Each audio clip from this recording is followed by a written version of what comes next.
জুলাই গণ অভ্যুত্থানের 1 বছর পূর্তি উপলক্ষে জাতীয় নাগরিক পার্টি আয়োজিত কর্মসূচির 10ম দিনে মাগুরায় পদযাত্রা অনুষ্ঠিত হয়।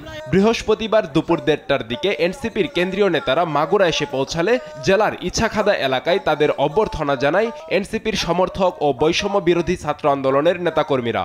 পরে সদর উপজেলা পরিষদের সামনে থেকে পদযাত্রা শুরু করে এনসিপি। এ সময় এনসিপির জ্যেষ্ঠ যুগ্ম আহ্বায়ক সামান্তা শারমিন বলেন, নির্বাচন কমিশনের কার্যক্রম অত্যন্ত সন্দেহজনক। তারা একটি দলকে প্রাধান্য দিয়ে তাদের প্রক্রিয়াগুলো বাস্তবায়ন করার চেষ্টা করছে বলেও মন্তব্য করেন তিনি।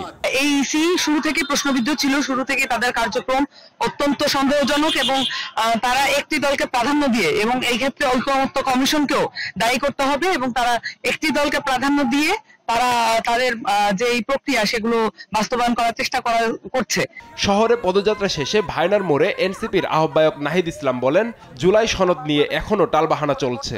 সরকার এবং রাজনৈতিক দলগুলো ব্যর্থ হলে 3 আগস্ট সারা দেশের ছাত্র জনতাকে সঙ্গে নিয়ে শহীদ মিনার প্রাঙ্গণে সমাবেশের ঘোষণা দেন তিনি। জুলাই ঘোষণাপত্র এবং জুলাই সনদের জন্য আমরা 5ই আগস্ট এই গণ অভ্যুত্থানের 1 বছর পূর্তি হবে। আমরা 3রা আগস্টের মধ্যেই সেটি কার্যকর দেখতে চাই, এবং সরকার যদি 1 বছরের মধ্যেও এটি দিতে ব্যর্থ হয়, সকল রাজনৈতিক পক্ষ মিলে যদি ব্যর্থ হয়, তাহলে সারা দেশের ছাত্র জনতাকে নিয়ে আমরা আবারও মাঠে নামবো। 3রা আগস্ট আমরা শহীদ মিনারে ঢাকায় থাকবো।